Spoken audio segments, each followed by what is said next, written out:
how the Brewers their second pick, Josh Noth. That's how he introduced himself when he was talking about because they were talking to him about his fastball, and then he's like, my curveball is actually my best pitch, and he's like, he literally just said grip it and rip it, and I'm like, I like this guy already. I like him too. I'm on board.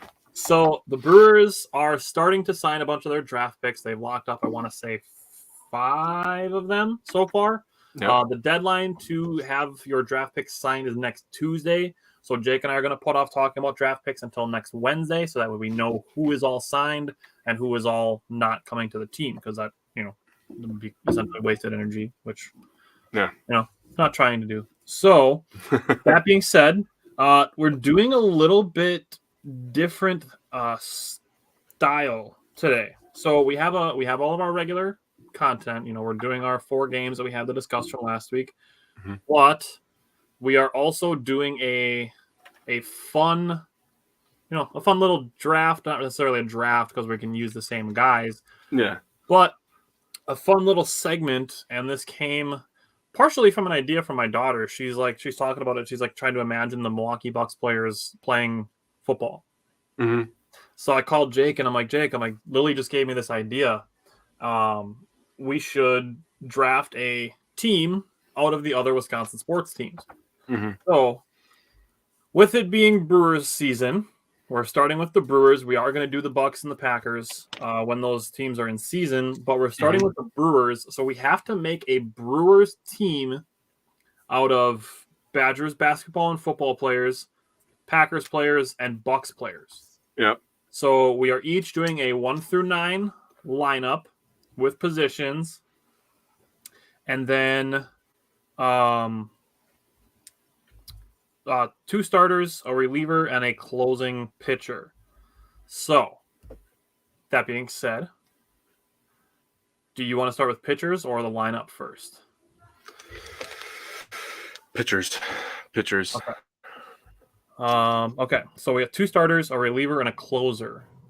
Mm-hmm.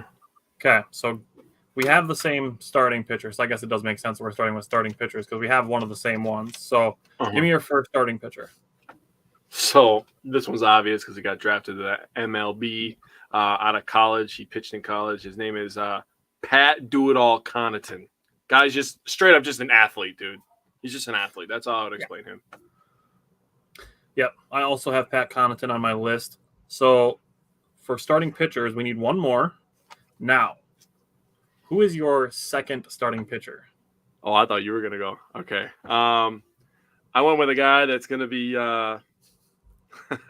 getting all the love in September, Jordan Love. Okay, I like it. Okay.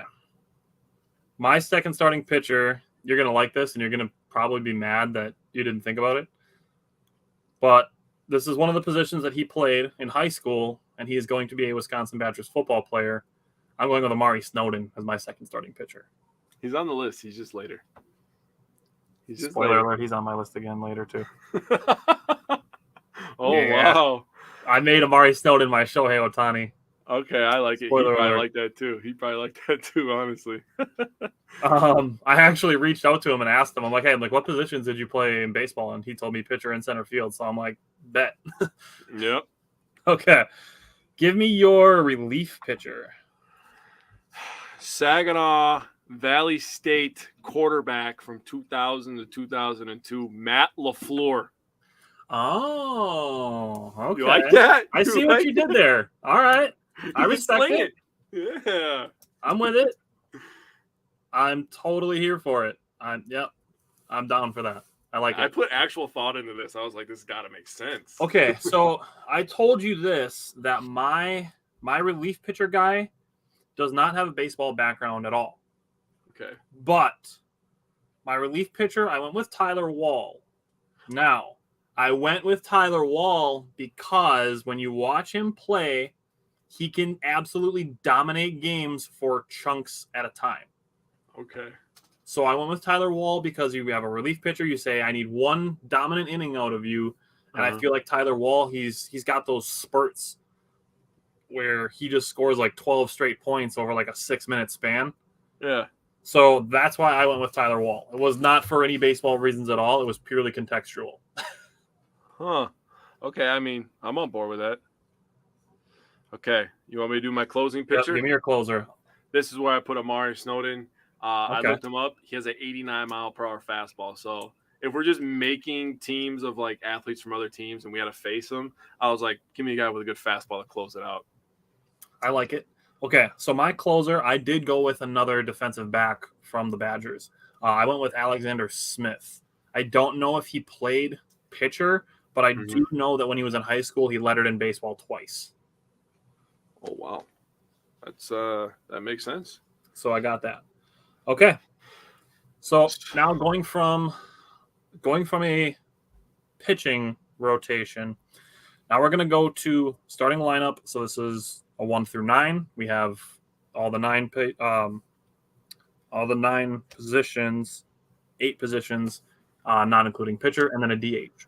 So leading off, I knew I needed some speed. So leading off and playing shortstop, going to be kind of a tall shortstop, but I'm going with Christian Watson. Oh, that's where you put Watson, huh? I put him at shortstop. Okay. I also have my shortstop leading off, and he is also very fast. He's on the other side of the ball, though. His name is Jair Alexander. Oh, okay. I like it. Okay.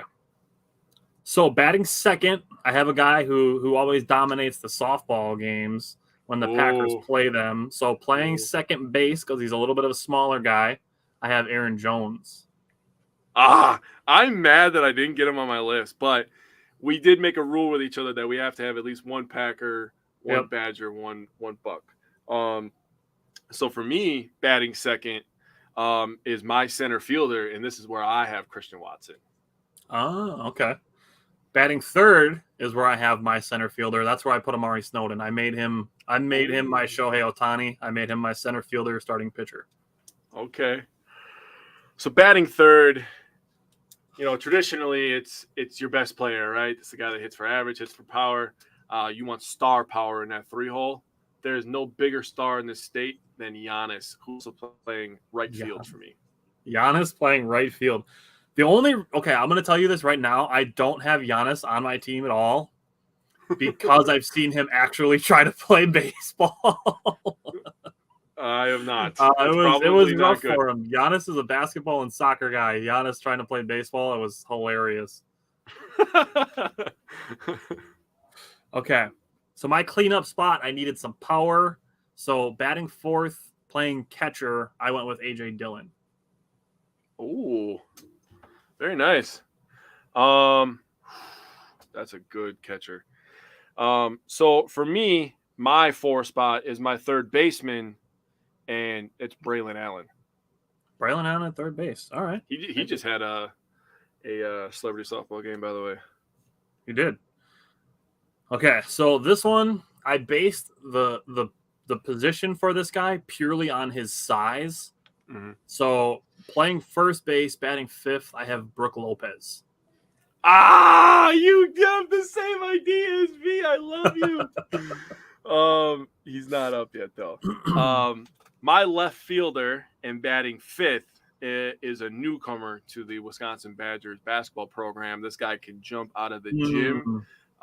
Badgers fans are gonna love him. AJ Storr. Dude, I'm so excited for AJ Storr. That's a great pick. I like that a lot. Thank you. So this is a very sneaky one. I went through all of the player bios to try to find stuff. Okay. So my number 6 hitter is my DH. I have Isaac Lindsay. Oh. Now I don't know what his senior year stats was. Okay. But I know that he went to state for baseball in his junior and senior year. And I know that in his junior year, he batted .533. Holy shit. Wow. Things I did not know and thought I was never going to know for 1,000, Alex. Wow. That's an underrated pick. I was definitely not expecting to hear Isaac Lindsay, dude. Yeah. So my 6-hole hitter is also my first baseman. I just wanted a little bit more power in my 6th spot, so I put Brooke Lopez down at the 6-hole. Right, I love the idea. I love that we had the same idea for Brooke. Like, dude, so close. A 7-footer up there, like, come on, man, you can't overthrow that. How did you overthrow Brooke Lopez? Yeah. I gave Braylon Allen the biggest out of all time from third base. I was like, if he misses Brooke Lopez, he's got problems. Right. All right, batting seventh, playing left field. I have a similar idea that you went with Jair, but I put Ricardo Hallman. All the reports out of spring camp was basically that he was intercepting like 3 passes a day and just catching everything. So I went with Ricardo Hallman at left field. That's terrifying, especially for Iowa quarterbacks who don't seem to throw good to anybody. And Purdue, I don't know who's playing quarterback for them. Probably 3 guys we never heard of. Right. And 2 of them be true freshmen. Yeah, right. My 7-hole hitter and playing second base is a fan of the show, Cole LaCrue. I like it. I thought about putting like all the quarterbacks on here just because like you figure they all have good arms. Right. Okay, so batting at eighth, playing third base, I have Connor Essegian. Oh. So Connor Essegian, listen to this. He has 2 grandpas on each side. They each have a cousin. One of his grandpa's cousins played 6 years in Major League Baseball, including the 1959 World Series. His other grandpa's cousin is Robin Yount. No fucking way. Yeah. What? Connor Essegian's grandpa's cousin is Robin Yount. What? I am shocked. What just happened? Wow. Holy shit. You thought you didn't know anything when I pulled out Isaac Lindsay. What? Wow, that is amazing. So I went a little lackadaisical on my DH and catcher. I won't lie. But my DH, this guy's just fun. He's getting disrespected by national media and our own fans. He's 69 in our hearts. David Bakhtiari. He's got to pack a punch, right? So at least if he can't hit for average, he can hit for power, and he's a great locker room guy. And I'll tell you this: I don't know if there's a guy in the state who would be more excited to play for a team named after the Brewing. Yeah, for real, right? Right? I feel like Bakhtiari would love that. Simon said I almost made Jake lose his hat. Should have said hold on to your hat when I said that.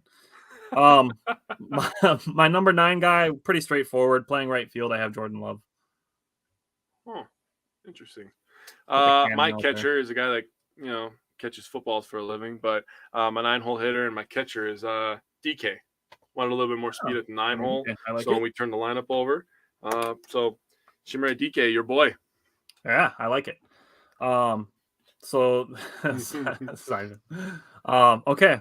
Well, this was fun. This was a fun little icebreaker coming out of the All-Star break.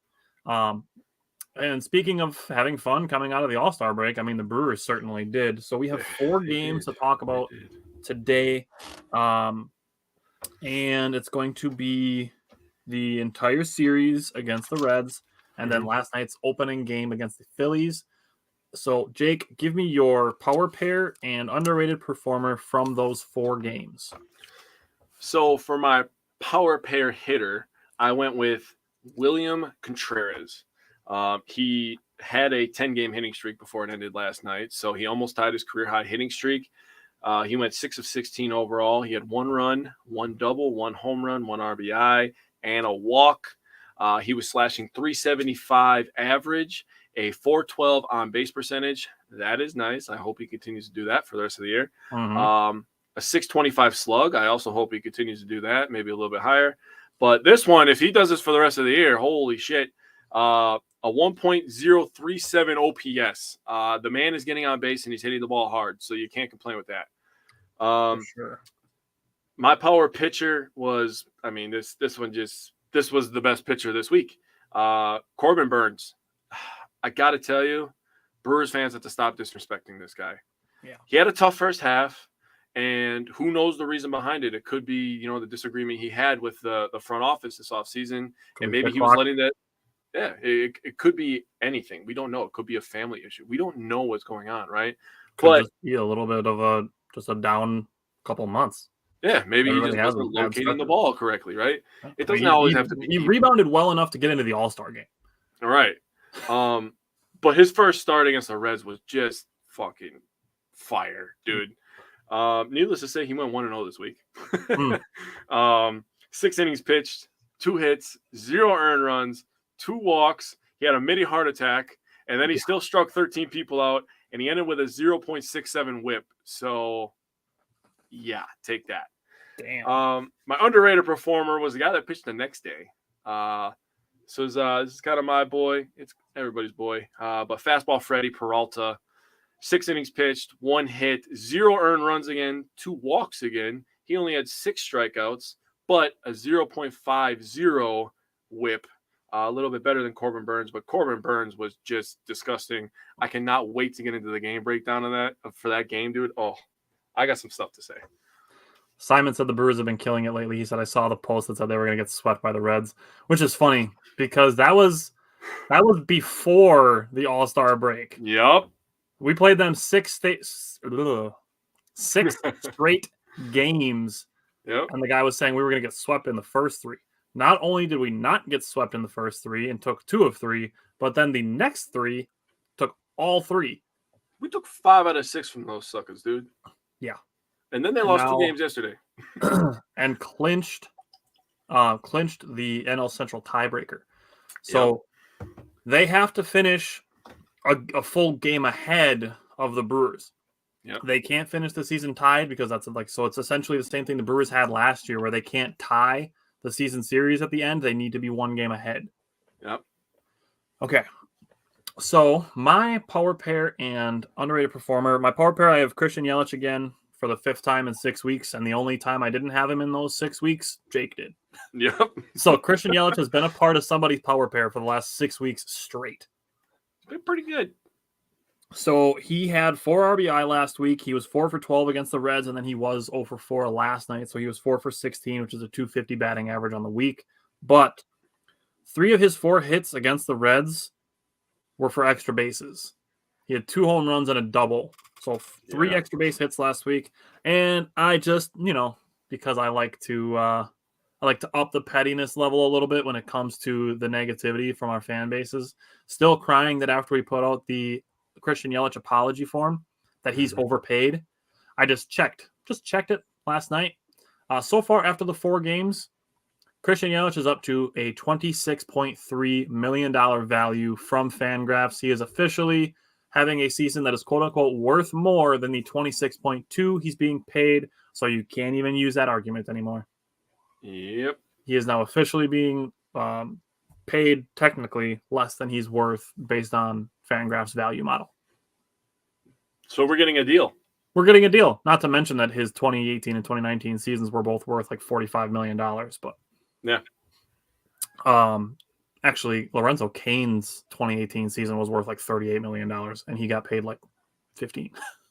Yeah, think about that, dude. he was amazing in 2018. Yeah. My power pitcher, I went with Devin Williams. He made 3 appearances, 7 strikeouts, 0 hits, 0 walks, 3 saves. The 3 games he appeared in, 14 pitches, 8 pitches, 9 pitches, 31 pitches total to accumulate 3 saves. We had like 0 Devin Williams stress this week. He just came in, locked shit down, went home. Thank you for the sweep. I did not think he was going to pitch on Sunday, dude. I didn't either, but when you factor in the fact that they had Monday off, it made sense. Well, we were so stuck on 17 fucking straight days. Right? Dude. Yeah. It was hard to think about an off day. Right? What's an off day? Yeah, right. All right, you ready for a really disgusting Devin Williams stat? Yes, I am. I'm always If you take out his 2 blown saves, Devin Williams has a .25 ERA. Holy shit. 1 earned run in 35 innings pitched.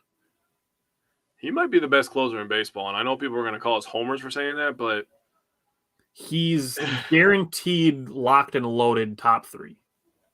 He might be the best, man, because that he has a pitch that is unhittable, right? Right. So right there puts him in the top 5 discussion in my mind.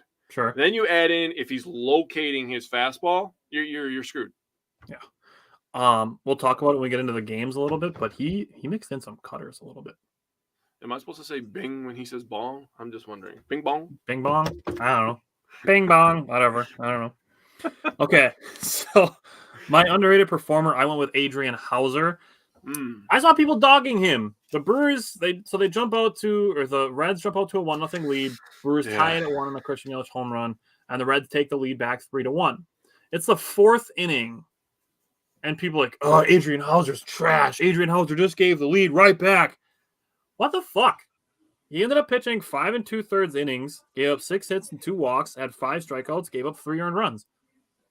That is essentially the Adrian Hauser stat line. Put it in the museum. That's what he averaged every time he pitched. Pretty much, yeah. And if you get 5 2/3 and 3 earned runs out of Adrian Hauser, that's fine. I'm fine with that. I'm fine with that too. So he gave up the 3 earned runs in the first 3 innings. Over the next 3 innings, he retired 11 straight batters. Yes, he did. I'm not going to go as far as to make an Adrian Hauser apology for him, but there's definitely some people that owe him some apologies for being dicks in the middle of a game. How many times do we have to tell people to wait till the end? Man, if I had the answer to that, I'd be much richer. You'd have the Powerball numbers. Right? Tim said Jay and Silent Bob. Okay, so before we jump into the games, I want to go to a fan-submitted question that actually came from Yelly is the GOAT on TikTok. Actually had a TikTok submitted question this week asking us what we thought about adding Heimer Candelario. So I looked into him. He plays for the Nationals. He wasn't part of our trade targets last week when we had Eric Agnew on from Miller Park Minute. But I looked up Heimer Candelario. He's a switch batting third baseman. He's batting .238 versus lefties, .274 versus righties. And he has played some first base, but not since 2020. He's played a little over 600 games, and he's played about 10% of them at first base. So, people can say that he's played some first base in his career, but he's essentially been a third baseman by trade for the last 3 seasons. What I will say on the subject of Candelario, I'm not opposed to it. I do think there are positions on the Brewers that need to be addressed more than third base. I agree with that. People are so fixated on the batting averages, man. Like, they don't take into account how our team is built. Right. Like, and Brian Anderson plays great defense. Right. And it is very noticeable when he's not out there. Like, nothing against Monasterio. I don't expect everybody to play that high level of defense. I think Monasterio does a fine job. He had the one rough game against the Cubs a couple weeks ago now. And after that, dude, he's been pretty damn solid, in my opinion. I agree. And we were talking about it before the show, looking at third baseman. There's a guy who has not been given enough credit for how actually very good he's been this season. And sure, if you look at him with, MVP goggles on, he hasn't been that great. But if you look at it through the lens of who is this guy? We didn't know his name before the season. He's played like 4 different positions for us and done so quite successfully. Mm-hmm. Andrew Monasterio has not been given enough credit for actually how solid he has played for the Brewers this season. He looks, I'll say this, and this is a compliment to him. Because as you broke it down, a guy we didn't know his name before the season, he looks like an MLB player, in my opinion. That's fair. Like he looks like he belongs. And I'll say, I remember bringing this up, like his first time when he was first called up. He plays with a smile on his face every single day. I know. It's honestly, it's infectious. It is. So real quick, I just want to throw these couple things out there while we're on the subject of talking about trades and just more players. 2 things. Kurt Hogg just tweeted, some folks have wondered what's going on with Garrett Mitchell. He said there isn't much to report as of now. He's rehabbing and not yet doing baseball activities. A return late in the season, likely as a pinch runner, isn't ruled out. Oh, might be able to use his legs. I like that. Yeah. I think Craig Counsell has done a fantastic job using guys like Tyrone Taylor and Blake Perkins for those types of things and those types of appearances. So giving him Garrett Mitchell, potentially one of the fastest players in baseball, to use in situations like that, I love it. Now, the last thing I'm going to say on trade potential targets or where the Brewers should be looking to upgrade, and this is where I got my my feelings on Andrew Monasterio being underrated. is looking at Kurt Hogg tweeted the Brewers OPS by position and their MLB rank. So looking at it, just going around the horn, at catcher, the Brewers are 4th in OPS. I like that. At first base, they're 29th. Don't like that. At second base, they are 26th. Don't like that. Which I will say, as far as second base goes, they are getting elite defensive play from Bryce. Dude, if anybody questions Bryce Terang's defense, and he fucking cares, first of all, he wants to hit the fucking ball. He had 2 hits last night, by the way. Yeah. Almost an underrated performer. But almost. The dude's a massive stud defensively. Yes, he is. He already has that on lockdown. Yeah. Shortstop, 21st. This was lower earlier in the season. Willie Adames is starting to slowly bring the Brewers up in that area. Yeah. Third base, 13th. Oh, wow. Brian Anderson has been, call it average. He's played good defense, but call it average OPS this season. Andrew Monasterio has made a difference there. Yes, 100%. Left field, 6th. Not a shock. Center field, 18th, which is that's Joey Weimer. That's I can live with that. And it's middle third. Right field, 30th. DH, 29th. So I look at this, looking at OPS based on positions, and I'm looking at it like Christian Yelich and William Contreras are carrying this team. 100%. And I'll throw Victor Caratini in there as well because he's done very well in his smaller sample size. I won't lie. I would love more Caratini as DH. I actually, or Contreras. Really like? Let's branch. Let's go right into game one with this. Okay. When we go with catchers, but last thing on this. Essentially, it's first base, DH, and right field. Those are the 3 big things. Mm-hmm. Not really third base. They're doing okay there. Yeah. That would be arguably the 4th spot that I'd be looking. Mm-hmm. But so you just said that you would like the idea of Caratini more at DH. Yeah. I have it written in here that beginning with game 1 against the Reds, William Contreras extended his hitting streak to 8, and I put in my notes that it's a nice call by counsel to DH Contreras and get Victor Caratini in the lineup. Well, Caratini always catches burns, so he was already in the lineup. So I actually like the idea of DHing Contreras a little more and letting Victor Caratini play catcher a little bit more. I feel not that Contreras is bad, but I do feel like Caratini is a little bit better at defensive. I think so. William Contreras has become a very good pitch framer. Yeah, but I do think that Caratini is a better blocker or handling pitches that are in the dirt or bounced pitches. Yeah. I do think Caratini is better at that. Yeah, I agree. I 100% agree with that. So I like the idea of Contreras DHing. But so what stood out to you from the first game of the series besides Corbin Burnes being an absolute strikeout monster, nobody can touch me pitcher? So this is what I'm going to say. I'm going to be nice about it. I thought it was laughable that people were calling the Reds America's team in June. Okay. We had to tell you did you see that? I didn't see that at all. Oh, dude, I saw it in a bunch of comments on like MLB Network and stuff like that. Their posts, they were like, Reds are America's team, Reds are America's team. Because they're exciting to watch. I won't lie. They brought up Elly De La Cruz, which he is a big, long, athletic kid. And he's going to be very good for a long time. He's going to play exciting baseball. He's going to make crazy plays, and all the credit to him. Okay, he got taught. Same as O'Neal Cruz in Pittsburgh. Same thing. Elly De La Cruz got taught a lesson.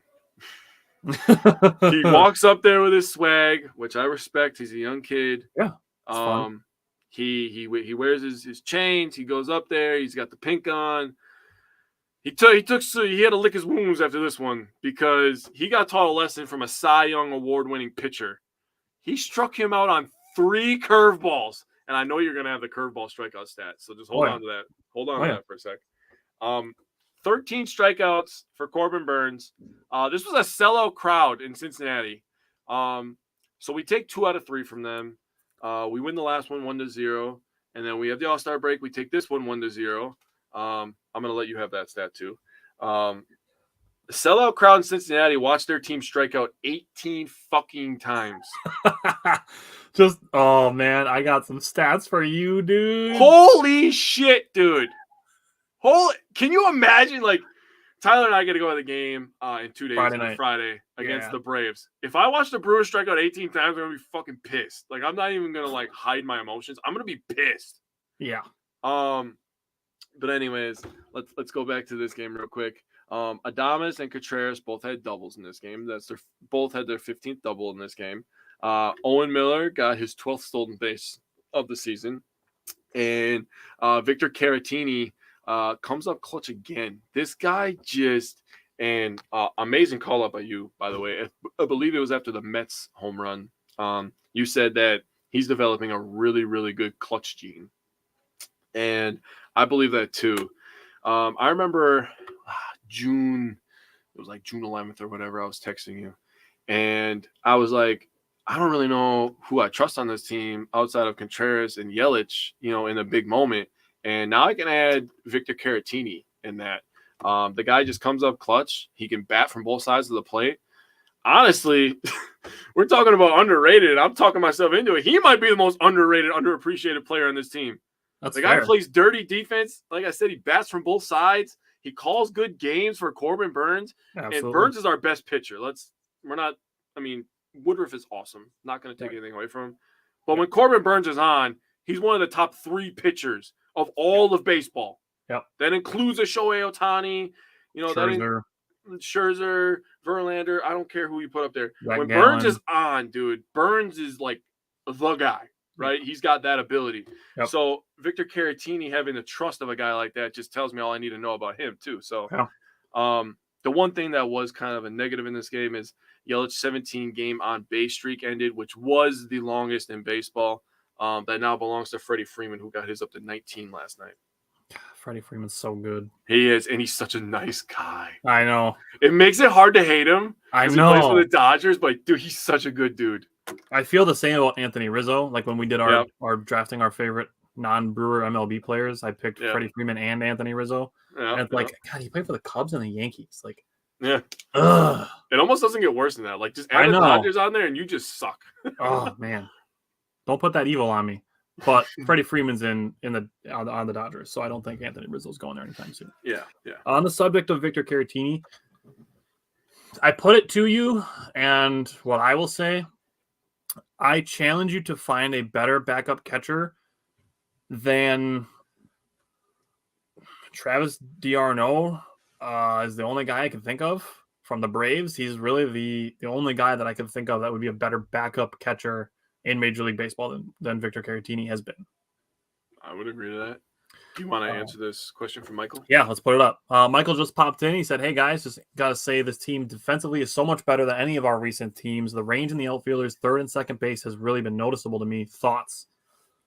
This is essentially what the Brewers hang their hats on. Mm-hmm. We know that the offense isn't their thing. We know that. It doesn't pay to continue to be a dick about it on social media. I'm not saying you, Mike, because it's not you. There's people on social media that like to continue going, well, the Brewers are second last in average. I don't know who that could be. We're still 9 games over 500. There's other things that matter besides hitting. And yeah, hitting is great, but defense wins championships. You know what I wanted to ask that guy today? I didn't have time. Do you think that the Astros are a good baseball team? Yes or no? Off the cuff, I'll say yeah. They have the exact same record as the Brewers. The literal exact same record. So you're going to look at the Astros because they got some people that can hit the baseball. Yeah. And you're going to say that they're a good team. And you're going to discredit stuff that our bullpen has done. Discredit stuff that our starting pitching has done without a Brandon Woodruff. You're going to discredit all the defense that this team plays. I don't know how many times we could talk about how good Brian Anderson is at third base, dude. Or how good Bryce Terang is at second base. Like, balls are not getting past them. Bryce Terang clearly makes up for the lack of defense that we get from Owen Miller on occasion sometimes, and so sometimes from Rowdy Tellez. But then you bring up the range in the outfield. I mean, Jesus, where do you hit the damn ball with Joey Weimer running over? The guy's everywhere, right? I think it's hilarious that Joey Weimer can be playing center field shaded towards the right center gap. Yeah. Christian Yelich playing straight up in left field, and a dude hits a ball to the left center gap, and both of them are there ready to catch the ball. Yep. And Blake Perkins is freaking awesome on defense. Thank you. I'm Blake glad Perkins you brought is his name up freaking as well. awesome. He is so fast. He gets such a good read on the ball. Yeah. Like when there's a ball hit to Blake Perkins, literally the camera goes over there and Blake Perkins is waiting for the baseball. Like he's already like, all right, come on. You know, like he's so good. That's how you can tell the guys that get the good jump, call. Right? Yeah, we're so good on defense, but because we don't hit with runners in scoring position every day, like you go up there and hit with runners in scoring position, you jackknob. And I'll say this. If the team is winning games, like all you need to do is adjust to the fact that this is their identity. Yeah. Their identity is run prevention and scoring 4 runs a game and saying the other team can't score more than 3.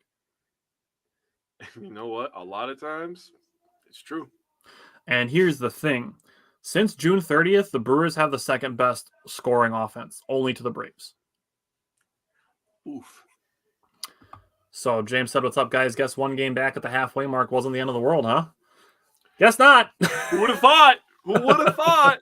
Season's over. Season's over. There's only 75 games left. Are we going to catch them? Oh, my God. That guy stole all the bases. We're done. Ellie De La Cruz stole home. Our season's over. Only 75 games to go to catch them. Yep. We're done. Michael said he agreed with what we said about the Brewers defense. I'm just going to throw this out there because the shit's fucking hilarious to me. Plus minus is a really overrated stat. If your team is, say 8 games under 500, but you have a positive run differential, and my team is, say, 9 games over 500 with a negative run differential, which one would you rather be? Well, I like wins, so I don't know about you. I would rather win 1-0 100 times than lose 11-10 80 times and win 11-0 82 times. I'll take 100 wins over 82 wins, literally every single time. There is not a single aspect of baseball where run differential matters more than winning games. There's nothing. Winning is literally the number one thing that you want to do. We talked about this with the Astros series when they lost 12-2, but took 2 out of 3 games. Yeah. I don't give a shit. I'll get blown out once out of every 3 games if I know that I'm winning the other 2. Yeah. I don't care. Oh, Michael, you took my line. You play to win the game. I mean, isn't that the point? So, speaking of winning games, game 1, bottom of the first, Willy Adames made a great play to run back a few steps and jump in the air to take away a hit from TJ Friedl. And then Corbin Burns got his first strikeout on a curveball. Followed it up with a strikeout of Ellie De La Cruz on 3 pitches, 2 of them curveballs. Bottom of the second inning, Corbin Burns, 2 more strikeouts, including Jonathan India on a slider and Joey Votto on a curveball. Nope, we should have walked Joey Votto. Wasn't it the second inning? No, I said we should have walked. Oh, yeah. Should have walked him. Good call. She said every time we see Joey Votto, we have to walk him. So his first 4 strikeouts, 3 of them on curveballs, 1 of them on sliders. They got pooped on by off speed. The last time they faced Corbin Burns, he threw 13 straight cutters to start the game. Oh my God, he's playing with them, dude. Oh, they're coming in all right, this is Corbin Burns. He's got a great cutter, and then they're just like, what the fuck is happening? He throws a slider. Everything he's doing is dropping out of the zone and hitting the dirt. Yeah, he was shitting on them, dude. So, top of the third, Tyrone Taylor, first pitch swinging. It was a good swing. It broke his bat, which resulted in a fly out. It did. This surprised me, I'll say. So, Joey Weimer is rounding third base. He gets tagged out at home. Mm-hmm. And I am shocked that people actually were supportive of sending Joey Weimer. Oh, wow. People were actually saying that it was a good send. It's like Joey Weimer's one of our fastest players. There's no reason to be mad at Jason Lane for that. Mm-hmm. So, bottom of the third inning, Corbin Burns finally gets his first strikeout on a cutter. then he gets a strikeout on a sinker. So Corbin Burns just out here throwing sinkers now.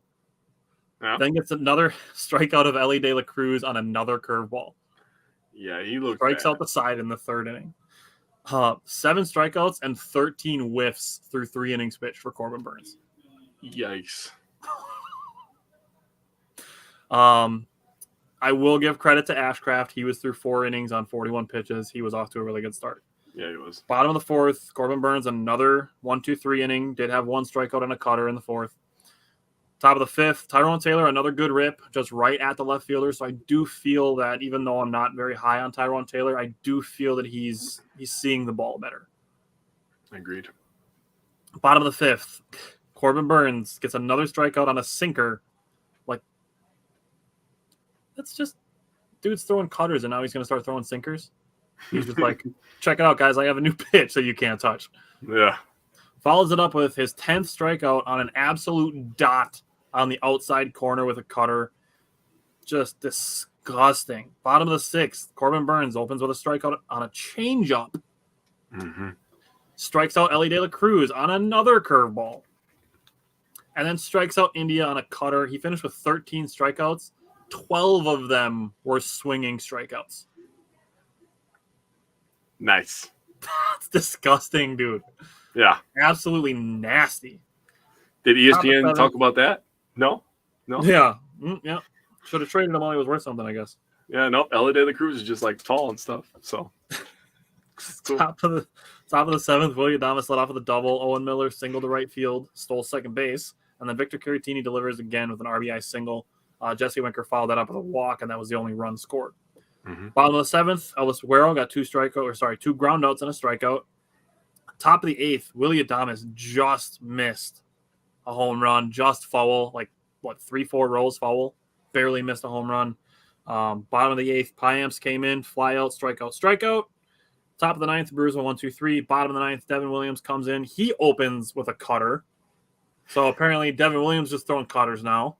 He gets a strikeout, a flyout, and a strikeout of Fraley, Ellie De La Cruz, and Jonathan India. Yep. This game, to me, I said this last week with Eric Agnew. This is the formula. Your starter goes 6. You go Peguero, Piamps, Williams, 7, 8, 9, lockdown. Awesome. The fucking law firm, dude. They call them the law firm. That's awesome. The law firm of Peguero, Piamps, and Williams. Yeah, dude. That might be a graphic. I'm writing that down. That's disgusting. Writing that down. We're just making ideas live now. Look forward to that graphic, people.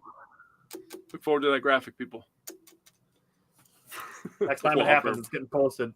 And then every time those 3 come in a game and we win, it's getting posted. I love it. Okay. Are you ready? Are you ready for just some absolutely disgusting statistics? Yes. Corbin Burns, 13 strikeouts. 5 on the cutter, to be expected. Mm-hmm. 5 strikeouts on curveballs. That's like his 4th best pitch. Mm-hmm. Maybe 3rd. I mean, against De La Cruz, it was his 1st best pitch. So 1 strikeout on a changeup, 1 strikeout on a slider, 1 strikeout on a sinker. Eesh. This was the first time the Brewers won back-to-back 1-0 games in franchise history. It was Corbin Burns' first double-digit strikeout game of 2023. Mm-hmm. And you mentioned that he had some heat stroke in the 5th inning. Mm-hmm. He came back in the 6th inning and struck out the side. I know, dude. Who does that? That's hilarious to me. I was like, so the dude's just going to have a heart attack right now? Like, it took him 20 minutes to stand up. He couldn't see. He's like, bottle of water. He's good. 3 more strikeouts. He's just like, this is Corbin Burns. Like, I will say, give me the ball, Victor. I will say, I appreciate Cincinnati fans cheering for him. Yeah, for that was staying classy. In the game. That was, yes, like you said, it was classy. That was classy. So good job, Cincinnati. I respect you for that. Yes. You want to know what I think might be the biggest thing for Corbin Burns from the first half to the second half? His slider, compared to the first half of the season to this game, had 5 more inches of horizontal movement. How do you just add 5 more inches? Shut up. I knew you were going to. Oh, you're such a fucker, dude. I knew you were going to do that. I knew it. That's what you get for phrasing it that way. How do you want it? How do you add 5 more inches to your slider? Like, yes, that's what I would have said. All right, how do you add 5 more inches to your slider? I don't know. What was the average on a slider before that? It was 18 inches before, 23 inches after. Shit. Cody said he set you up for that. It got hot in here. Oh, shit. Okay. Last one, because you brought up the fact that the Brewers struck out the Reds 18 times in this game. In the 2 1-0 wins, the Brewers struck out the Reds 32 times. That is the most strikeouts without a run scored in 2 games in the modern era of baseball. Yep. That goes back over 120 years. Yep. It was 1893, I believe, right? Something like that. Yeah. I saw that stat. That was disgusting.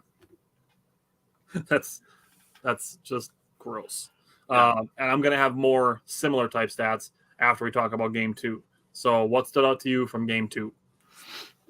Well, Willie Peralta said Corbin Burns is going to pitch good. I guess I got to look Willie like Peralta. That dude hasn't pitched for us. Freddie Peralta. I did it again. I even have an F in front of his name. You son of a bitch, Jake. I'm just going to write the whole Freddie. I'm just going to write Just start calling him Freddie so you actually get his name right. I like to call him by their last name. I don't know why, but Freddie. His full name then. Mr. Fredward Peralta. Fredward Peralta. Fredwardo? Maybe. I mean, who knows, right? If it's not you from calling him Willie every week. I'm just going to call him Fredwardo. Fredwardo had 6 innings pitched, only gave up 1 hit to 2 walks, 0 earned runs again for the entire pitching staff, by the way. Mm-hmm. Going to have some stats on that later. And 6 strikeouts. Saying too much again. Here we go. So after that, you get to the law firm. I can just call them the law firm. I don't even have to say. I like the law firm of Paguero, Payams, and Williams. I love it. The law firm had 3 innings pitched, 1 walk, 0 hits, 0 earned runs, and 6 strikeouts themselves. Just when you are in a game against the Brewers and we are in the lead and you see Elvis Paguero warming up in the bullpen, just literally just start shitting your pants because it's over after that. You're just done. Like you have 6 innings to get the lead on the Brewers. Do you remember 10 days ago when people wanted him DFA'd because he allowed Ellie De La Cruz to steal home? Seriously, do it off 1 mistake? Yep. Imagine if never mind. We're being nice today. I didn't agree to that. So, on the offensive side of things, there was a rain delay before this game. Mm-hmm. And I was actually thankful for the rain delay. It allowed me to go out to dinner with my dad and my stepmom with my family. So thank you, rain in Ohio. Immediately when I got home, I saw the first pitch of the game, and Christian Yelich is just like, home run. Apo Taco. His first pitch home run of his career. First leadoff, first pitch home run of his career. Also his 12th of this season, 47th RBI. Contreras got the 33 RBIs. He also hit a home run. He led off the 4th inning with a home run. That was his 10th of the season. And Owen Miller in the 7th inning decided to hit a solo shot, his 5th home run of the season. His first home run. Okay, let me ask you, because I thought of you as soon as I saw him hit the home run. Which one of the 3 was your favorite? Because you said you're a moonshot guy. I think Contreras got me the most excited because like we were up 1-0, and I'm like, I don't want another 1-0 game, right? Because we said 2 in a row. And then Contreras got a home run, and I was kind of like, all right, the floodgates are open, boys. We're up 2. I think that was my favorite one. Owen Miller's was nice, though. I thought it was going to be Owen Miller's because he like turned on it, cranked it into the second deck. Yeah, he absolutely crushed that. But kind of just from the mindset of only being up 1-0 to going up 2-0 was kind of like, all right, I can relax a little bit. Isn't that stupid? Like 2-0, I can relax a little bit. But yeah, he had seventh inning. He led off the seventh inning, 0-0 out, obviously. His 5th home run, 25th RBI of the year. So, do you want me to say my stats now, or do you want me to wait till after? Let's wait because we can just rip off like 8 disgusting stats in a row because I have more. Okay, I'm ready. You go. Okay. Top of the first, Christian Yelich, you mentioned, hit that first pitch home run. His 4th leadoff homer of the year. That was 99.4 miles an hour off the bat. That was his 6th opposite field home run. Apple taco. I like it. So of his 12 home runs, 6 of them are to the opposite field. He uses all parts of the field when he's on. When Christian Yelich is Christian Yelich, he is using all of the field. Yeah, for sure. Second pitch of the game, William Contreras extends his hit streak to 9. William Contreras has hit 107.7 miles an hour off the bat. Wow.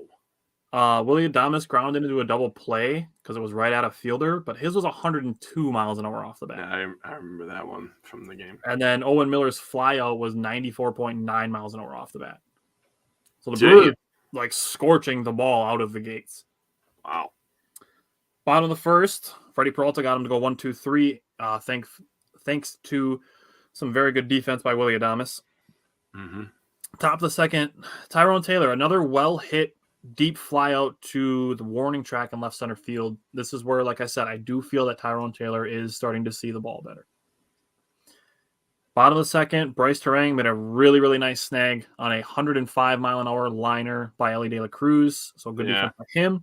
And then Owen Miller followed that up with a nice snag on a Jonathan India liner and another nice snag on a Joey Votto liner. So 3 lineouts that inning, all 3 of them caught by the right side of the Brewers infield. Dude, literally right at people, like setting up, but good defensive positioning.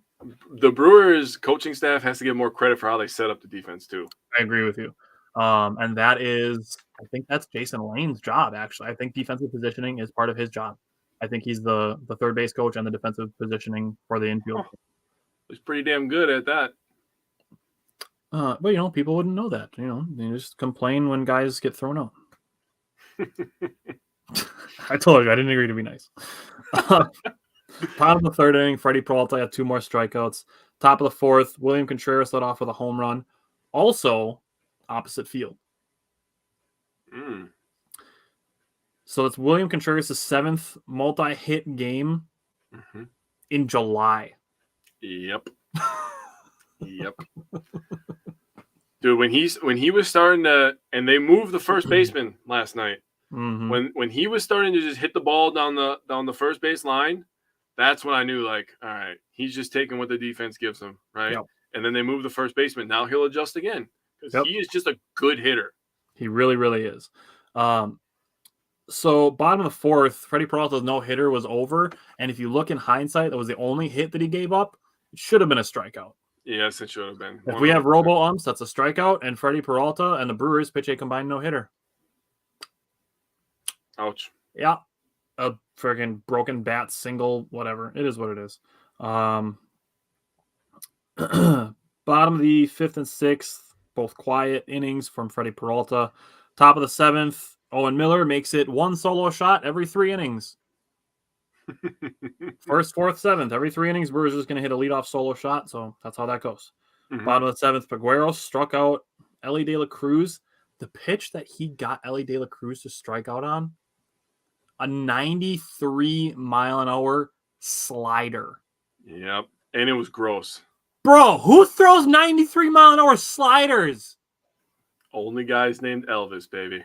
Dude, the only guy who really actually did that I can think of? CC Sabathia. I think his was 92. Oh, wow. A 93-mile-an-hour slider is uncalled for. Yeah, I wasn't even thinking about it. I was just trying to make a joke, but yeah, I think you might be right. Dude, that's some dudes' fastballs aren't 93. Yeah, I know. Evan Williams' fastball is 94. And Peguero's just like, here you go. Here's a pitch that's going to move 18 inches. Oh, and it's 1 mile an hour slower than our closer's fastball. I mean, we have 2 starting pitchers that don't throw 93 on a regular basis. Wade Miley and Julio Teheran. They can hit it, but they don't throw it on a regular basis. And Hauser is not much over that. Hauser is usually between 92 and 94. Yep. Dude, that when I saw that he struck out De La Cruz on a 93-mile-an-hour slider, I'm like, that's disrespectful. Yeah, it is. And he follows it up by striking out Jonathan India on a 98-mile-an-hour fastball. Yeah, bro, he was pumping that shit up there. Bro, that's a 5-mile-an-hour difference from a fastball to a slider, and they're both in the 90s. It's not like he's throwing an 88-mile-an-hour fastball and an 85-mile-an-hour slider, Brett Suter style. Like 98, 93 fastball slider. That's disgusting. Yeah, that's not right. It would be nice to have Hunter Renfroe's bat in right field, but man, Elvis Paguero has been so good. Yeah, I agree. Maybe we can just bring Hunter Renfroe back. I mean, we figured on Joey Wiemer being in right field. Yeah. But it is what it is. Okay. So then he followed that up with a walk to Joey Votto and then got Spencer Steer to ground out after that. Top of the 8th, William Contreras got his 3rd hit of the game. Bottom of the 8th, Joel Payamps got 2 strikeouts. Top of the 9th, Tyrone Taylor finally gets his hit. So good for him. Stole second base. Andre Monasterio put together a good at-bat. Bryce Terang put together a good at-bat. Both of them taking lots of pitches, fouling pitches off. They did both strike out, but I wanted to give them credit for putting good at-bats together. Yeah, that's big for Bryce. Right. They were both over 8 pitch at-bats, and I think Terang's was like 10 or 12. No, that's good for him. Right. So that to me suggests that he's seeing the ball a little bit better, which hopefully he's turning a corner there. Bottom of the 9th, Devin Williams comes in, gets 2 strikeouts and an Elly De La Cruz ground out on a great play by Andre Monasterio. He made a nice sliding stop in the third base shortstop gap and made a nice throw to first base. Only took Devin Williams 8 pitches to get through the 9th inning. Yeah. All right. So the Brewers, with winning this game, officially have the tiebreaker over the season series with the Reds. So if the teams finish tied, the Brewers have the tiebreaker. Yep. Since the Brewers against the Oakland A's hit 500 at 34-34, they are now, including last night's game, 18-9 since then. Yep. Second best record in baseball. To the Braves. Who literally were just beating everybody. What did they just win? Like 18 straight? Well, something like that? They just had their longest home losing streak of the year at 3 games. Did you see the score of the D-backs and Braves last night? Dude, there was 12 teams that scored double-digit runs last night. It was the most in Major League Baseball history. Yeah. They were 16-13. That game was fucking nuts. Jeez. The Reds and Giants was like 11-10. Yeah, finals. The second game. Okay. So I forgot what I was going to say about the record. Oh, the Reds coming into their series with the Brewers before the All-Star break had won 21 of their last 28. And then the Brewers are just like, here you go. Here's 5 out of 6 L's. Okay. Give me some stats, and then I'll give you some more stats. Okay. So the stats that I have written down here is after this game, the Brewers completed 27 straight scoreless innings. In those 27 innings, 44 strikeouts, 8 walks, and they only gave up 7 hits. Oh, this is where the 1893 came in, by the way. That is the fewest amount of hits over a 3-game span since 1893. I saw that on SportsCenter, so they actually did talk good about us for a sec. That's pretty similar to the stat that I have. Hold on. I have another layer. Oh, okay. All right. I have one more thing. The last time the Brewers had 3 straight shutouts was July 19th through the 21st, 2013, with the Miami Marlins. We embarrassed them so bad they decided to bring up their number 1 prospect. The number 1 prospect was Christian Stefan Yelich, who later became a Brewers legend, in my opinion. And the funny part about that is immediately after our series, the Reds called up their number 1 prospect. This is history repeating itself, awesome. dude. I love it. The 3 guys that pitched those 3 shutouts were Kyle Lowe, Giovanni Gallardo, and Willie Peralta. Hey, we had a Peralta on both of them, so I'm happy. So the stat that I have is that the Reds were the first team to have 0 runs and less than 8 hits over a 3-game span ever. That's nuts. We literally made them have a worst series ever in the history of baseball. For a little bit of context, baseball's really, really old. Like, man, Brewers can't hit. They can literally make teams do shit that has never happened. In a bad way. I have so many things to say right now. Like we've talked about, people, remaining patient and remaining faithful during seasons because whatever can happen, right? We've had that discussion how many times. Oh yeah. And people complain about the hitting, but they don't bring up how good our pitching and defense is. So you just be thankful for the things that you have, and you see the areas that you need to improve, and there's ways to improve that, right? So let's do it. I got one more for you yet. Oh, I'm ready. Milwaukee Brewers are the first team in Major League Baseball history. So we have one bad one going the way of the Reds, one good one going the way of the Brewers. The Milwaukee Brewers are the first team in Major League Baseball history to record 3 straight shutouts and at least 12 strikeouts in each game. Oh, that's my favorite one. That's the best one of all time. Never heard a better stat in my life. That is amazing. Oh my God, that's so disgusting. You brought up the 44 strikeouts, but man, that's amazing. That is actually amazing, dude. Again, the first game, if I would have watched my team, and both these games are sellout crowds, Friday, Saturday night. The Cincinnati as a city is like, oh man, the Reds are buzzing. Division lead on the line. We still had the division lead after the break. They're coming to our house. People are like all excited. Let's go watch LA De La Cruz. They see the play that he did in Milwaukee. They're all excited. And then literally we just took a giant shit right in the middle of the baseball stadium. We're just like, look at it. Look at it. And it's just like, wow. Dude, that stat you just said blew my fucking mind, dude. You just blew my mind with that. Told you I had more nasty stats following game 2. That is amazing. That is actually amazing. All right, let's go to game 3. What stood out to you from the third game, the finale of the Reds series? So I'm going to start just by saying it doesn't matter because of that stat. So that was just fucking wow. Wow, dude. My face is hot now. That's crazy. And I didn't even laugh or anything. I'm just embarrassed for the Reds, I guess. You're just totally flabbergasted. But the always controversial Adrian Hauser. Shouldn't be. He shouldn't be, but he is. You're talking about number 5 starters in baseball. Like, give me Adrian Hauser as our 5th best pitcher. Yeah. Oh, I saw that. So Michael said, sorry guys, I forgot to add earlier. In the first game with Burns, when asked GM Matt Arnold said, in no way we were trading Burns this year. I'd so love to sign him long term, but I'm not sure how we could afford him. They'll figure it out. I'm going to let those guys crunch the numbers, deal with that side of baseball. So Tyler has thoughts on it, though. It's probably going to be a shorter term deal. So they might be able to pay him, something like a $30 million, but it's going to be like a 3-year $90 or a 4-year $120 versus like a 10-year $300 type thing.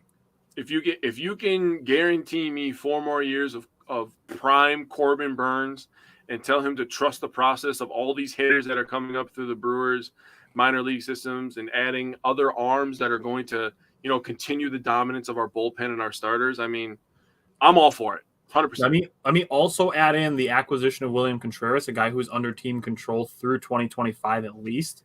Yep. Those are the moves that really matter. That's why trading a guy like Hunter Renfroe and Colton Wong makes sense. That's why acquire $11 million off your books at the end of the year. Mm-hmm. That's why they're trying Joey Wiemers. That's why they're bringing up Blake Perkins. That's why they're bringing up Andrew Monasterio. That's why they have Bryce Terang up. That's why they have these guys on the team so that they can have a couple high salary guys and build around them. If you don't think that Matt Arnold's paying attention to that stuff, I guarantee you he 150% absolutely is. And that includes the players in AAA, the guys like Sal Frelick, the guys like Robert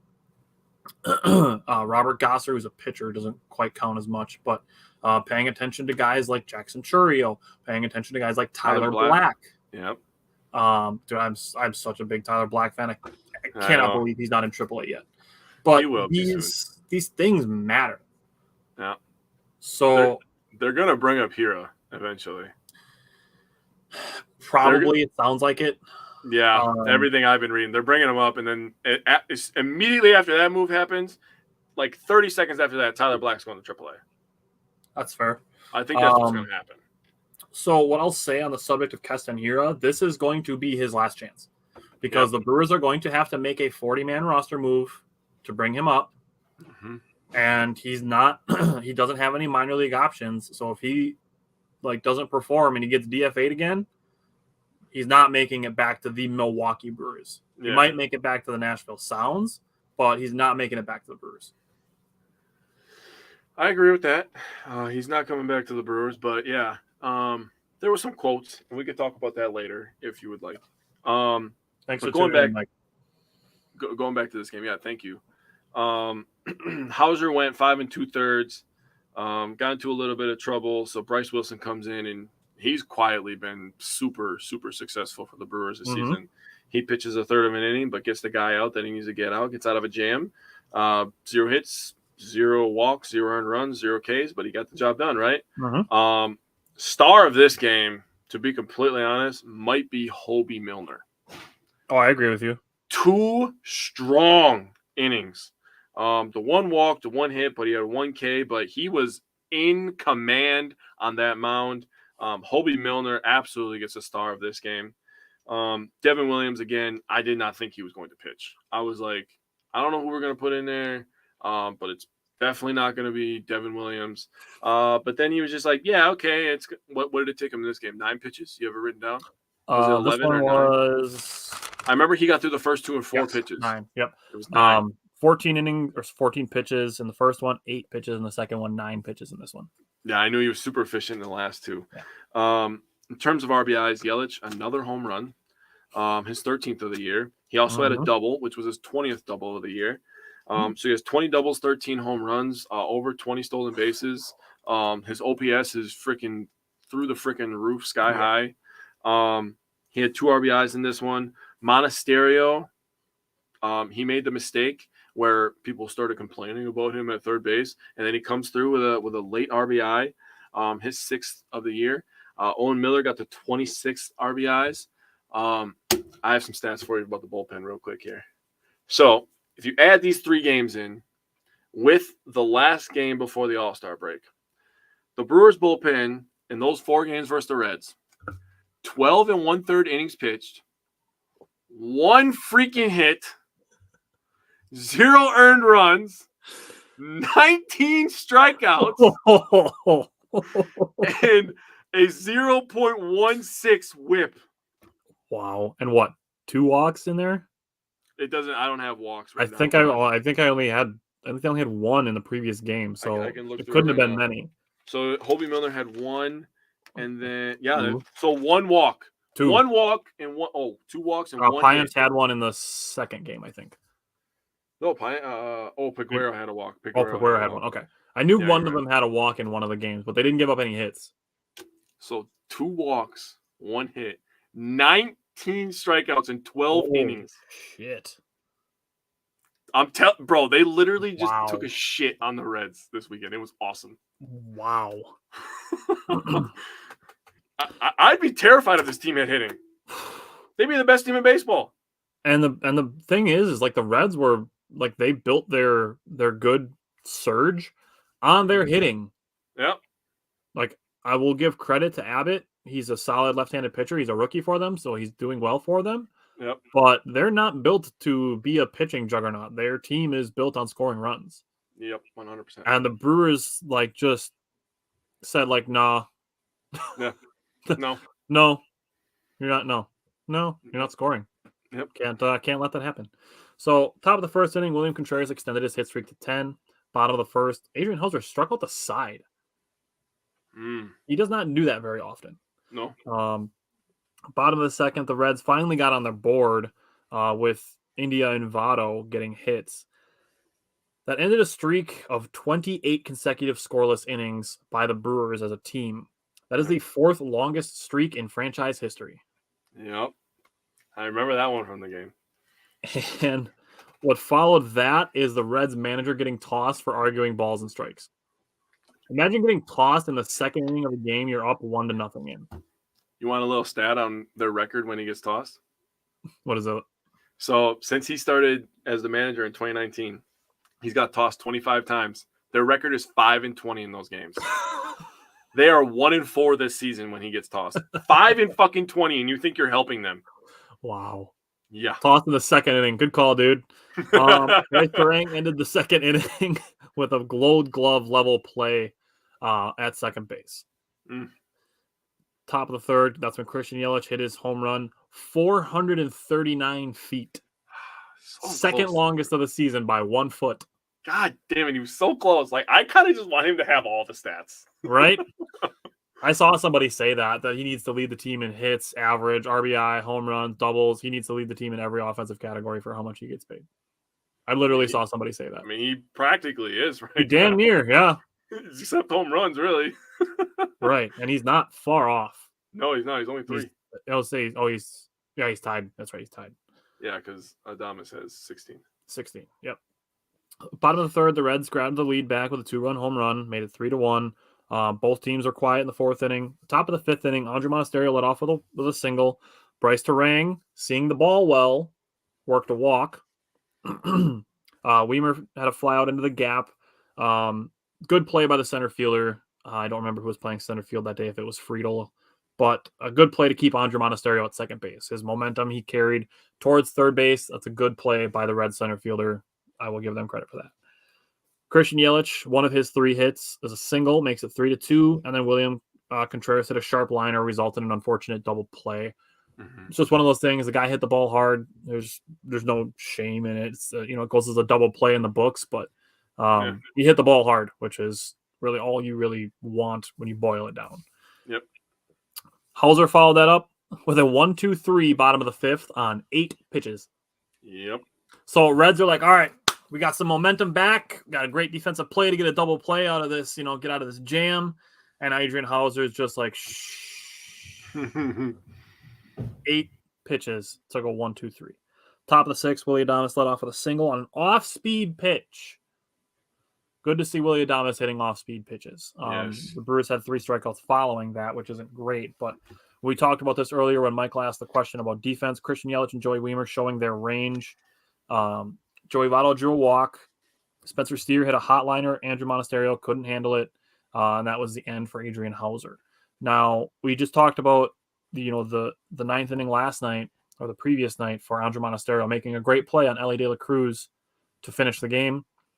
You got to just take the good with the bad. Mm-hmm. He's not going to make literally every single play. No. He's not even Nolan Arenado, who has all of the Gold Gloves, who hasn't played perfect defense this season. Not everybody's going to be perfect 100% of the time, and expecting a baseball team to do that over a 162-game season is at best unrealistic, and what I would just say is blatantly delusional, honestly. To expect 100% perfection for 162 games. It's just not going to happen. No. So, overall, Andrew Monasterio has been very good. Mm-hmm. Top of the seventh, Joey Weimer drew a 2-out walk. Christian Yelich drew a 2-out walk, and then William Contreras had a deep fly out to end the threat there. Bottom of the seventh, Hobie Milner scoreless seventh. Top of the eighth, Willie Adames, leadoff walk. Jesse Winker hit a long single off the wall. Just essentially a hit that he hit off the wall directly to the right fielder. There's not a ton you can do with that. Yeah. We will get to your question, Connor, after this game. Yes. So Winker with the long single. Adames did get to third, so Tyrone Taylor comes in to run. First and third with 1 out. Owen Miller had a deep sac fly, tied the game. Tyrone Taylor got the second on the throw. That's heads-up base running. And just a good call by Craig Counsell to put a guy who's going to get to second on that throw, because Jesse Winker doesn't do that. No. So the Reds bring in their closer, all-star closer at that. At the top, you had a fly out. Andrew Monasterio follows it with an RBI single to right field. Tyrone Taylor scores. Monasterio gets the second on the throw. 4-3 lead for the Brewers. To get that, Andrew Monasterio, if you want to complain about his defense, you better give him double the praise for getting a game lead hitting single off of an all-star closer to follow that. That was a clutch hit. For sure. Bottom of the eighth, Hobie Milner still in. Gets Elly De La Cruz to line out. Jonathan India to strike out, and Joey Votto to ground out. What I would say is the toughest part of their order, that 4, 5, 6 of De La Cruz, India, and Votto. Against the Brewers, yes. Top of the ninth, Christian Yelich had a deep fly ball to left field, turned into a double. he finished a triple short of the cycle. Dude, that guy was just turning around. I thought his shoes were going to get tied together. He turned around so many times. I mean, would it happen against anybody but the Reds? For real, right? William Contreras came back from 0-2 to draw a walk. Willie Adames hit a flyout to get Yelich to third, and then Victor Caratini struck out.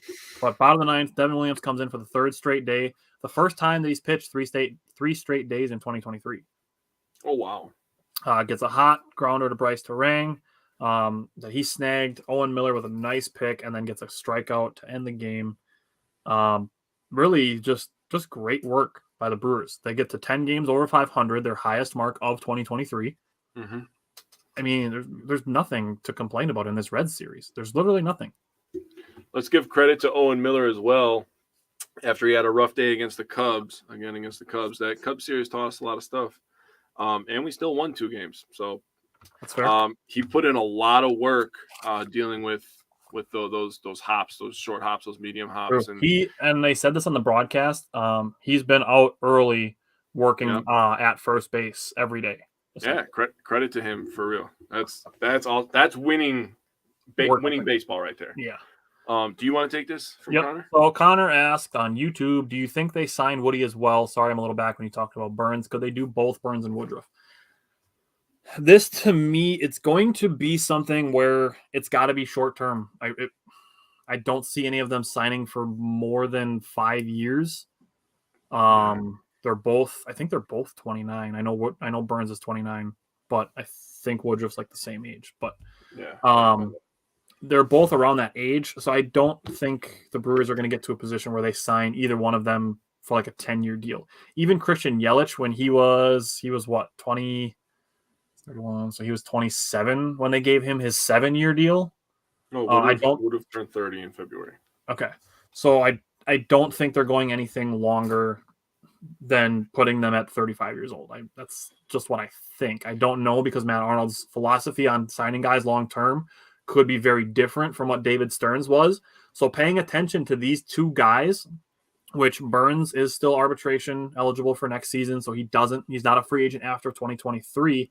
Mm-hmm. But obviously you'd like to lock him up before that if you can. Right. It's really something we're going to have to pay attention to this offseason, because it's going to be different, because our president of baseball operations, GM, whatever you want to call him, he's a different person. So he's going to have different philosophy, different strategy. Right.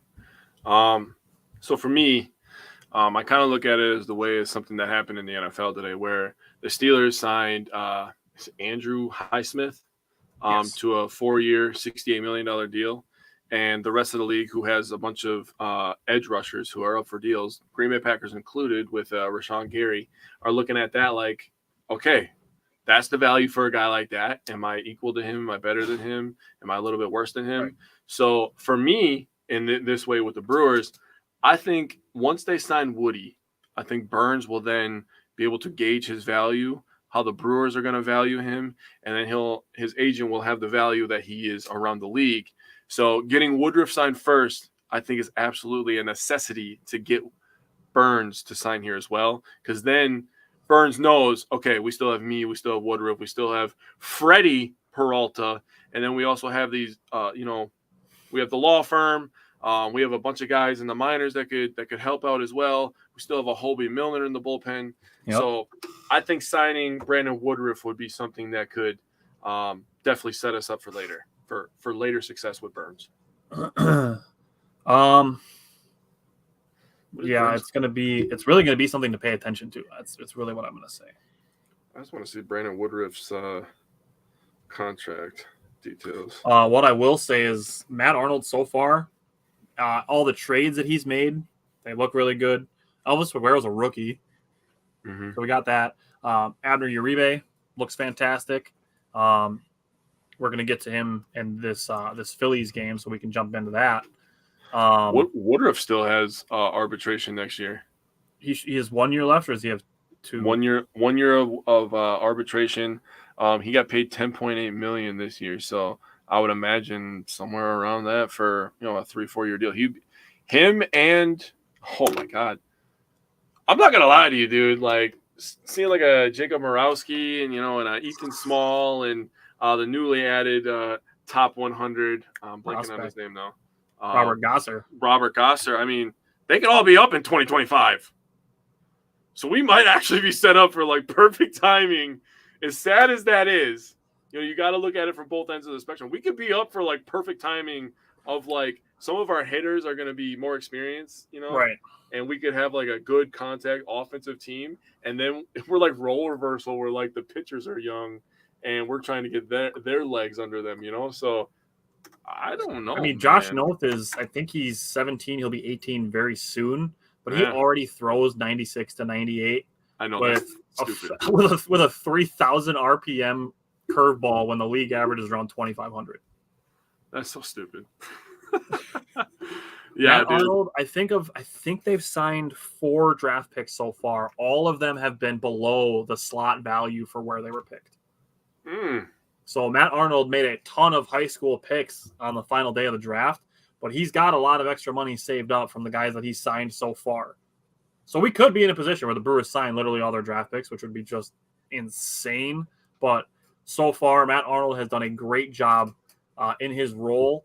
So I have faith in him coming into this offseason. Now, like Jake just said, I do think you're in an area where if you can bring those guys back, you'd love to. If you can't, I mean, the Brewers can go with a youth movement. We didn't mention this at the top of the show. Wade Miley went on the injured list, as did Brian Anderson. But Brandon Woodruff is throwing a rehab appearance on Saturday, and Aaron Ashby is also beginning bullpens. Woodruff is going to be in Appleton for the T-Rats. No, he's not. They're on the road. Oh, so he's pitching for the Timber Rattlers, but it's on the road. Damn it! I thought they were at home. Yeah, but he is pitching for the Timber Rattlers. He is pitching for them. Yes, just on the road. Damn, I thought they were. So Matt Arnold did say this. He said, no matter what, when asked about the trade deadline, no matter what, we're acquiring an all-star level starting caliber pitcher at the essentially at the trade deadline when Woodruff comes back. I mean, it's almost like 2 guys on this show said that, so that's weird. I mean, I just work here. That's weird that we would say something smart, Yeah, I mean, it is weird. Okay, what stood out to you from last night's game? Well, we get to this game. The Phillies are on fire too, by the way. Yep, they are. Along with the Braves and the Brewers. Yep. The Braves, Brewers, and Phillies, since like the middle or beginning of June, have been the 3 best teams in the National League. Yep. Totally fair. So you guys can all suck on that, and people who love the NL West. The NL West is good. Don't let me discourage you. The NL West is good. The Diamondbacks are really good. By the way, some Brewers fans, I shouldn't say all. I'm going to say how some talk. You wouldn't think that they would only be 1 win behind the Diamondbacks. I mean, that's perspective. You bringing up that they're tied with the Astros is very interesting. They would be like a half game behind because they haven't played as many games. But dude, they literally have like the same fucking record. They have a better record than the Yankees. They have a better record than the Red Sox. Yep. I mean, the Red Sox have good players like Rafael Devers. I mean, that's stupid. Whatever. I'm not going to go down that rabbit hole. So last night we played the Phillies. First pitch of the game was a home run.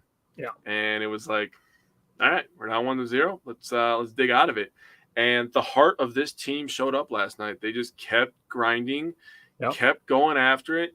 They ended up getting this game tied later in this game. Tyler will give you the full breakdown as he does every week. He does a tremendous job. But Julio Teheran, 4 2/3, 7 hits, 2 walks, 4 earned runs, and 3 Ks. The thing about Julio Teheran is his stuff works when he locates it correctly. Right. He is catching a little bit too much of the plate. They did say that in the pregame yesterday, and I do agree.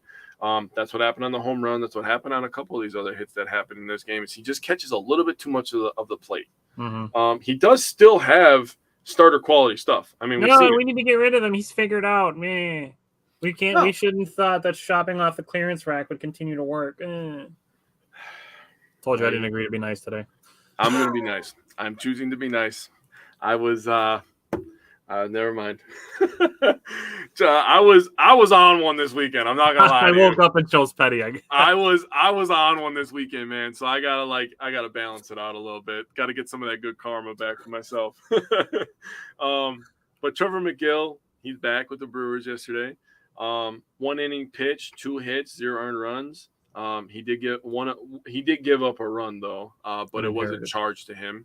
Right. And he had a strikeout. He's another guy that can just hit 100. Uribe, this guy, I got to tell you, he's fun.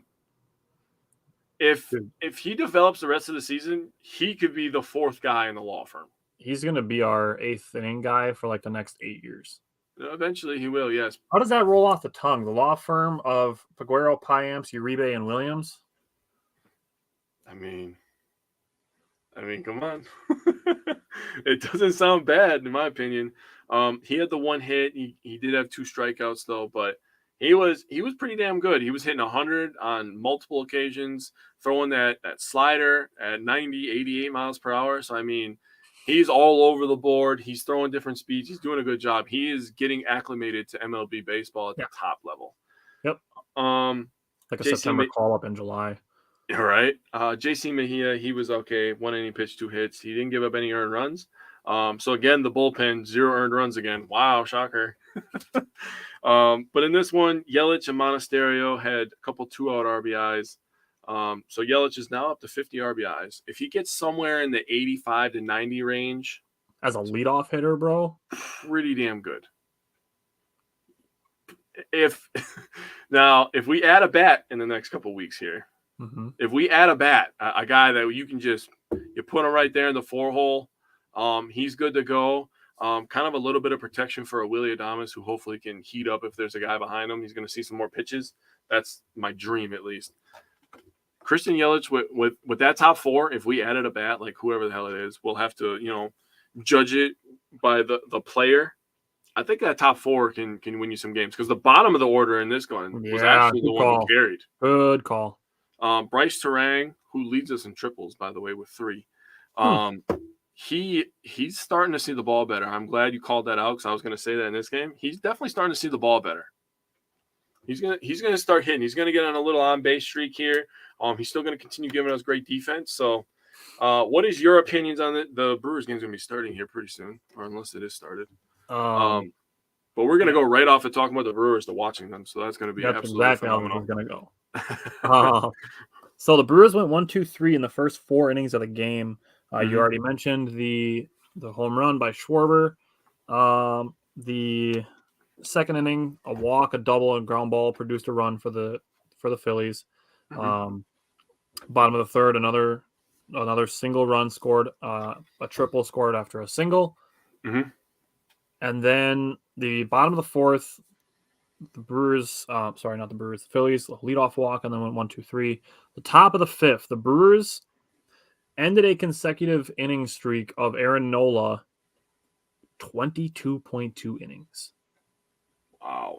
So I don't like admitting it, but it's true. Aaron Nola, he kind of owns the Brewers a little bit.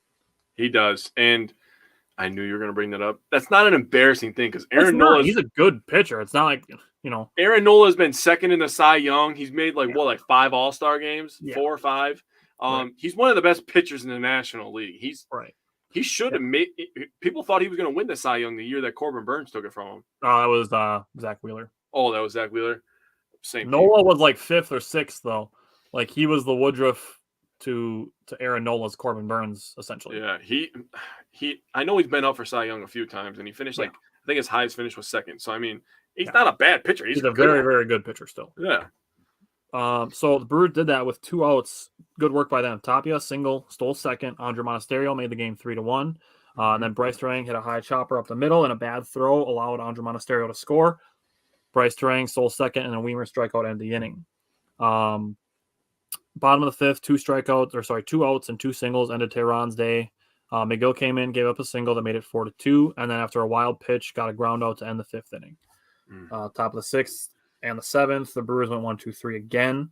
In the bottom of the 6th, Trevor McGill gave up a leadoff single and then got a strikeout and flyout. Abner Uribe came in, struck out Trey Turner, one of the best shortstops in the game. 4 pitches, 3 sliders, and a sinker. Great work by Uribe against a very, very good hitter. Now, bottom of the 7th, Abner Uribe went 1 out, 2 out, single, 3rd out. The second out of that inning was Bryce Harper. Abner Uribe threw him 5 pitches. 4 of them were over 99.8 miles an hour. Yep.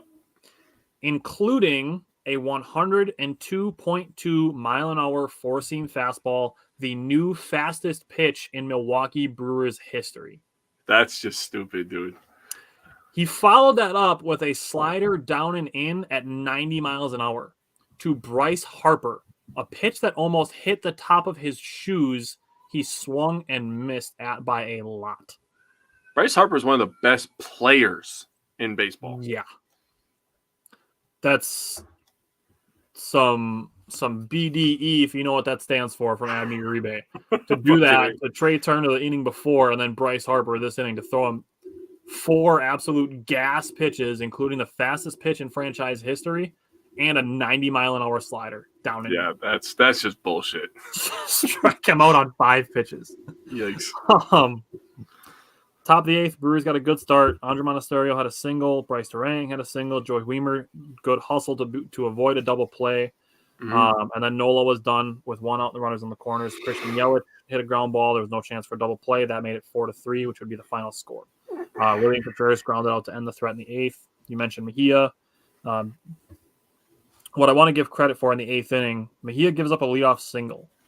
Gets a ground ball. Bryce Terang charges this ground ball, gloves it, tags the runner, and throws to first. That's a hard play to make. Yes. To make a tag and then transfer and throw. So that is fantastic work by Bryce Terang. Stud. Another single after that, turns the lineup over, and then Mejia got Schwarber looking with a 95-mile-an-hour fastball at the knees. That's good work by J.C. Mejia, too. Yeah. Top of the 9th, Willie Adames had a soft liner for an out. Jesse Winker had a hard hit, reached on an error. Blake Perkins running for him. Craig Kimbrell threw away the pickoff attempt. Perkins got to second, and then Owen Miller struck out, and Raimel Tapia flew out to end the game. But I mean, I called for a 2-2 week. Actually, I figured the Brewers would take 2 of 3 from the Reds. I called 3-1. And lose this one against the Phillies, and they swept the Reds and then lost to the Phillies. So looking at it, the Brewers have 2 more against Philly. They have today and tomorrow. They have 3 versus Atlanta. Jake and I will be there on Friday. So if you're going to the game on Friday, hit Jake and I up. We'll come and visit. Yeah. And then 3 more against Cincinnati. 8 games between today and next week, Wednesday, when we do our next show. What do you think? I'm going to go first because I usually ask you first, but I'm going to go first this week. Yeah. I'm going out on a limb. I'm going to say 6-2. I am also going 6-2. We're going to get a Colin Ray masterclass tonight. The starting pitcher for the Philadelphia Phillies is a guy named Christopher Sanchez. Only 2 of our hitters I've ever seen. Woo! Easy. Jake got excited. So, I mean, you're looking at 2 games against the Phillies, 3 games against the Braves, 3 against Cincinnati. What I'm saying 6-2, I'm looking for the Brewers to win the series with the Phillies by winning today and tomorrow. I'm going to say 1 out of 3 against the Braves. If they have to win 1 out of 3, the one that I hope they win is the game that Jake and I are at. And I think the Brewers and the Reds ownership is going to continue. I think the Brewers are going to sweep the Reds again. Yep. I have them taking 1 or 2. I'm hoping the Friday night is the one. That's exactly what I said. I think that they're gonna sweep the Reds again.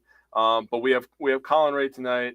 Christopher Sanchez is the starting pitcher for the Philadelphia Phillies. He's a left-handed pitcher. People are gonna freak out about that.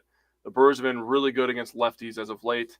And then we have Corbin Burns on the bump tomorrow. So I'm looking to win the next 2 against the Phillies. That's what I said too. All right, I'm with it. When I get excited, I pull this cord.